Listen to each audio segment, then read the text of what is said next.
Hi friends, hello నమస్తే. నేనైతే మటన్లకి ఒక కట్ట కొత్తిమీర తీసుకున్నా, 2 రెబ్బలు కరివేపాకు, ఒక 2 పచ్చిమిర్చి, ఒక టీ స్పూను అల్లం వెల్లిపాయ, ఒకటి అర స్పూను పసుపు, ఒక 2 స్పూన్ల ఎండుమిర్చి పౌడరు. ఇప్పుడు మటన్ వేసుకుంటున్నాను. కేజీ మటన్ ఇది. మటన్ వేసుకున్న తర్వాత మంచిగా కుకింగ్ చేసుకోవాలి. కుకింగ్ చేసుకున్న తర్వాత లైట్గా కొంచెం మటన్ అయితే వేసుకుంటున్నాను. మంచిగా ఉప్పు వేసి పసుపు వేసి వాటర్లో వేసి శుభ్రంగా కడిగి మటన్ తాలింపులు వేస్తున్నాను.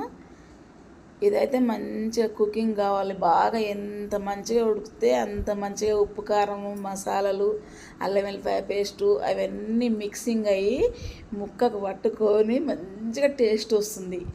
కారము ఉప్పు పసుపు అల్లం వెల్లిపాయ అన్నీ చాలా టేస్ట్గా ఉంటుంది. ముక్క అయితే మంచిగా